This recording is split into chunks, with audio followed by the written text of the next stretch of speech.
Welcome, ladies and gentlemen. My name's Dychronic, host here on this Destiny 2 video, and today we're taking a look at the Destiny 2 weekly reset for February 16th, 2021. Quite an interesting date we have here, February 16th. I don't know what it reminds me of. Yo! Somebody's got a gilded title! And I think it's Dredgen. 50 wins in Gambit?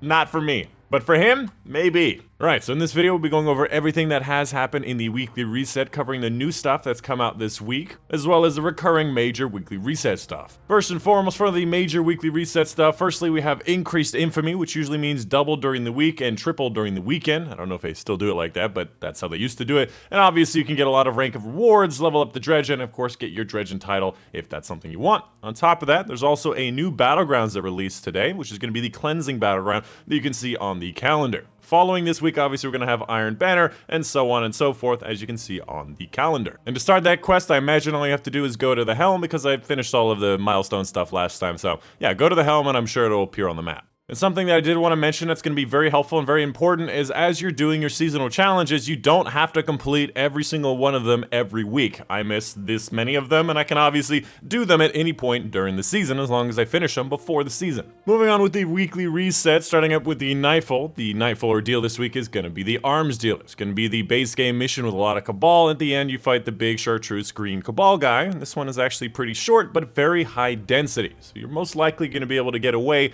with Hero. If not, then Legend will also work when it comes to getting 100k. As far as this particular ordeal, last week, obviously, we had the Shadow Price as the Nightfall weapon drop. This one may be either the Palindrome or the other one. I don't know. Moving on to Europa, firstly, we have the Empire Hunt as the Warrior. If you need the Warrior for whatever reason, it is available. As for the Deepstone Creamery Raid, the challenge this week is going to be Copies of Copies. It's going to be taking place in the second encounter of the raid, and in this encounter, you cannot flush any of the Atrax debuffs out of the airlock. So you have to do this in one phase or one phase plus one extra little bit. This one is not really that hard. You just have to juggle the debuffs and just make sure nobody dies. As for the moon stuff, for the Nightmare Hunts, we have things like Omnigul, the Fanatic, and Oryx. None of these are really that great, so I guess Fanatic is probably the easiest. Hey, look at that! It's not, obviously we knew this was gonna happen, but it's funny to see Legend or Master Lost Sector in the moon. As for the Garden of Salvation raid challenge this week, it's going to be 0 to 100. It can be taking place in the boss encounter of the raid, and in this encounter, anytime you dunk motes on a single relay, you have to dunk all 30 motes pretty much back to back. You can do these relays separate from each other as long as each relay gets all 30 back to back.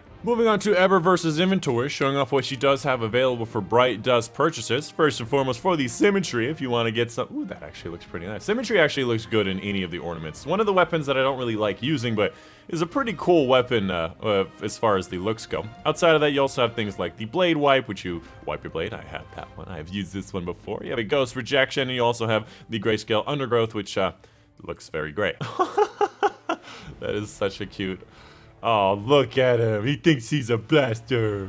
For the other Bright Dust section, ooh, okay, all right. For the other Bright Dust section, we have a few things available of interest. First of all, we have the guitar solo, which is pretty straightforward, fairly good one. And then when you stop the emote, you smash it. Or you throw the guitar. I thought you smashed it. Maybe another one, you smash it. You got the distracted one, where you're just kind of on your phone. This is an infinite one. Nice to have. You have the ornament for the armamentarium, in case you wanted it to change more into a fallen look, which is actually pretty good. You have a ghost shell. You have this sparrow. You have an ornament for the Suros to make it look like the original Suros regime style. Ghost rejections, transmat effects. These transmat effects are exactly what you think they are, and then some shaders across the bottom. I'm not a big fan of any of these shaders. They're all kind of weird, but they're there if you want to have something weird. You weirdo. I am personally waiting on a number of things for Bright Dust purchases, namely the Anarchy, the 1K Voices, probably that Izanagi's, you know, some of these armors. You know, I'm definitely looking forward to that. Oh, and this, of course, this thing as well. And finally, for Hawthorne's inventory and her weekly raid challenge, for the Last Wish raid, it's going to be Fight Forever. It's going to be taking place in the third encounter of the raid, the one with the big ogre. All you have to do in this encounter is just don't kill any of the regular-sized ogres. Low, low, low, low, low. couldn't make that jump. Also, make sure you come check out my live streams at twitch.tv/Dychronic, link in the description down below, to check out my live streams that I have right after these reset videos, Zerv videos, and all the other times you can see on screen. Most of the time, we're doing Destiny 2 open lobbies. We're going to be doing a lot of raids, a lot of nightfalls, trying to help as many people as possible, as well as get my power grind done for all of the characters that need it. And of course, as always, a big shout out to my patrons on Patreon. Without their help, videos and spreadsheets would not be possible. Specifically, huge thank you to Medibuju, Mom Dad, Shadow Moon, Joe Smith, Monday, Nada Halpin, Steve Bachmanwitz, Justin Rare, Roman Showman, and Unipanther for their support on Patreon. That one I did slur a little bit, but I got through it. If you want to make this list harder, or if you just want to support the channel, make sure these spreadsheets continue to be made at the highest possible quality. Check a link in the description down below. I've actually modified my Patreon list to have a bunch of more ranks and easier ranks to attain, rather than having that dumb $100 rank. It's all within $25, multiple ranks. But yeah, that's gonna be the end of it. Hope you guys did enjoy. My name's Dychronic, and I will see you guys on the next one. That was a wimpy jump. I fell twice. And I'll see you guys on the...